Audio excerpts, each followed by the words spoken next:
Hey guys, so it's been about 3 months since Star Wars The Last Jedi hit theaters.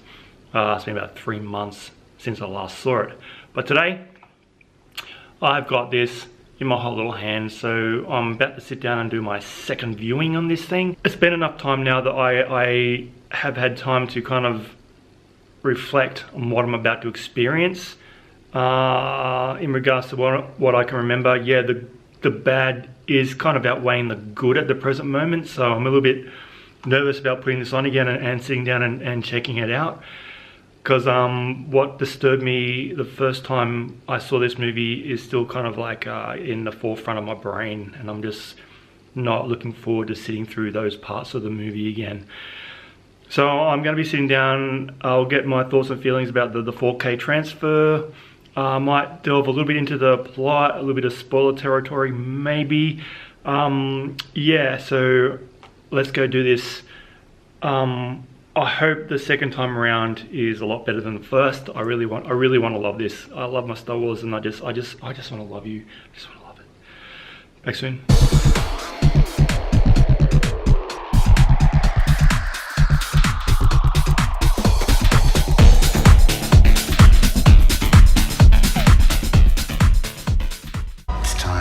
Jedi to end.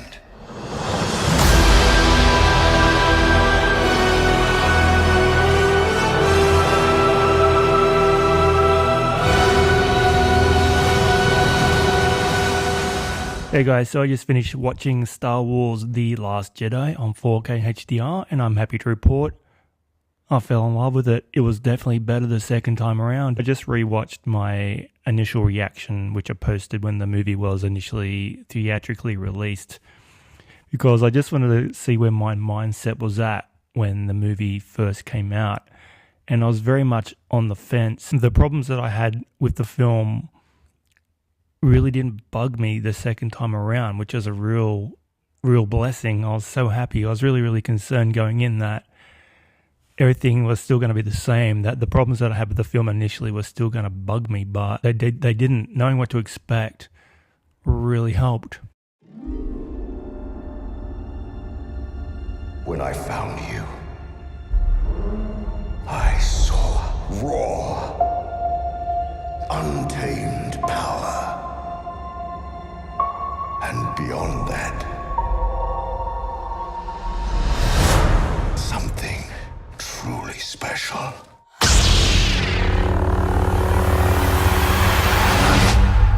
I'll put a link below to that previous review if you're interested, just to see where I was at in December 2017 when I first saw the movie. So yeah, the second time around, I really appreciated the story a lot more this time. The stuff that bugged me the first time I saw the movie was the Canto Bright scene, the casino stuff at the beginning of the movie with Rose, Kelly Marie Tran's character, and Finn, played by John Boyega.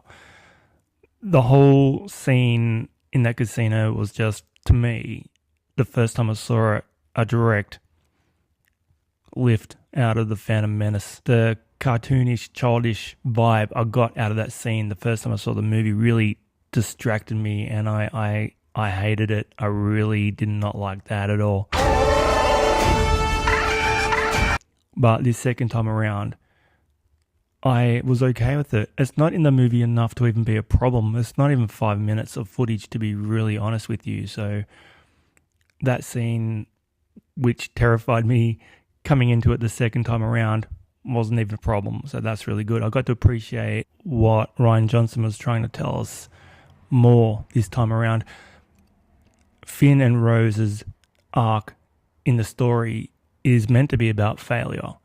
They weren't meant to succeed. It's all about getting a grand plan and going to do something and try to save the day, and that not necessarily working.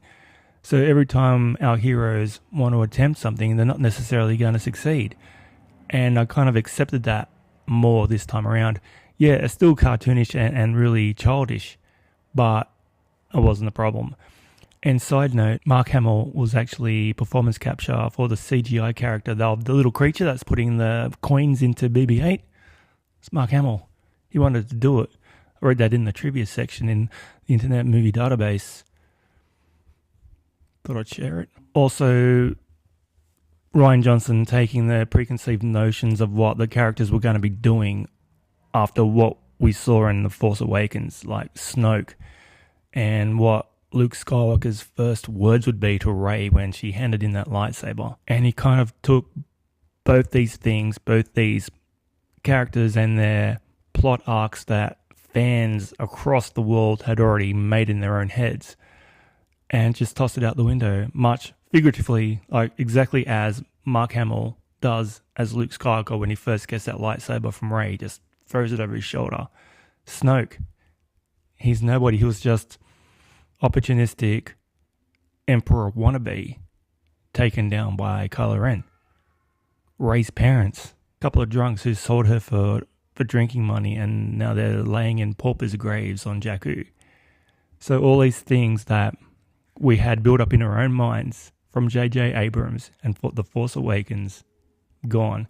And that did upset a lot of fans. It upset me. I mean, I had so many theories about what we could expect in this new movie and swept aside. So to Rian Johnson's credit, he's the storyteller behind this movie, and he wanted to go a certain direction. He wanted to kind of just deviate away from what everyone was expecting and give us something different, and he really did that. Also, in regards to Leia, her Mary Poppins moment, yeah, this is a fantasy movie. It's a fantasy sci-fi movie. Leia has got the Force. She used the Force to save herself. She had a Force bubble, and granted, it is very hokey, but in the conceit of the movie, I can totally buy it. So yeah, Leia used the Force to save herself. Why wouldn't she? I bought it. I went with it. And Poe, he had a really good arc too. He was very unlikable for most of this movie. His character was really arrogant, and he kind of wanted to, just take charge and be the hero and do everything his way. But his arc was to learn that it's not just about taking charge and like throwing yourself headfirst into battle and sacrificing other people's lives just to win the day. It also is all about what he learned is sometimes it's okay to retreat. It's fine to run away and fight again another day. And that arc for Poe was really important. So all these things, all these threads coming together to give us something for part 9 is going to be really interesting to see what J.J. Abrams does with what he has now got to grow from. So yeah, the first time I saw this movie, I was bitterly disappointed in some parts of it. Like, there's still some true Star Wars stuff in this. I mean, the action in this movie is amazing. You still got our iconic fight scenes with the lightsabers. I also like that Luke Skywalker and Rey have their first duel, and it's not with lightsabers. That's really cool. And I need help.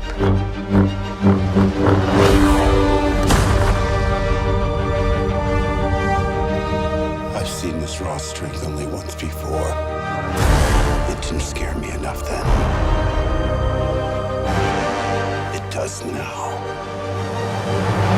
I'm just so happy that all the gripes I initially had with the movie are gone. The second time around, it just finished, and I was just so happy with what I saw, and I was happy. I was really glad that I enjoyed it more than I thought it was. The 4K HDR resolution of this film, there's a lot of grain in this one, and a lot of soft focus. So it's not as crystal clear as I thought a Disney Star Wars movie would be on 4K.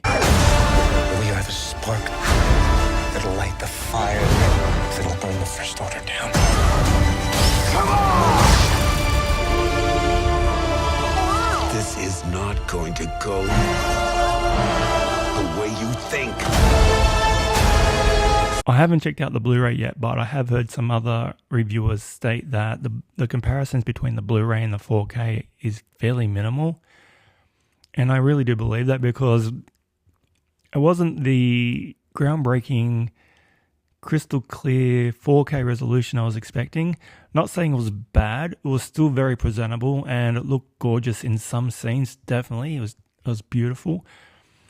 But the HDR standout in this movie, the big scene at the end with the salt planet and the red dirt underneath, that is some eye-popping stuff. The HDR then just completely shines the red dirt that keeps flying up from the explosions and the spaceships crashing. Man, it was really gorgeous. The lightsaber duels, beautiful. The Reds of the Imperial Guard, that fight scene was just amazing. Yeah, the Reds are really popping. So we do know from all the teaser trailers and the posters that Red was the underlying theme of this movie, and it didn't disappoint in the HDR. Yeah, absolutely gorgeous. Second time out, rating Star Wars The Last Jedi. I'm going to give it an 8 out of 10. It still has a few problems, and it is a little long. It is a little longer than it needs to be. The Canto Bight scene, you could just remove that, honestly, but it just pegged you down 2 stars, Star Wars, I'm just saying. So it's definitely one that I can rewatch again. I really thought that I'd buy it and watch it one more time and then be done with it, but I'm really glad that I will be diving into this one again. Really looking forward to doing a marathon one day. That'll be amazing. Oh yes, seeing Yoda again, unreal. I didn't even mention Frank Oz's name when I did my initial review the first time around because I didn't want to spoil it for anyone. When Yoda turned up, it was just magical, such a magical moment, and he was not the CGI stern Yoda that we got from the prequel trilogy. This was very much the Yoda lifted directly out of The Empire Strikes Back. He was a puppet again, and he was mischievous and cheeky and just having a lot of fun and poking fun at Luke Skywalker. And for me, the moment Yoda turned up is that pivotal point in the film where it just turns and becomes truly epic. It was just so much fun seeing him back on screen and seeing Luke talking to him again. That was the point in the movie for me that really kind of reminded me I was in a Star Wars film, and so much fun. So I'm really excited to see what comes next. Guys, thanks for checking into my channel. Don't forget to subscribe with that big blue button down below. Please throw me a thumbs up if you like my reviews. It really will help the channel grow. And I'll catch you in the next video. Thanks for watching. I need someone to show me my place in all this.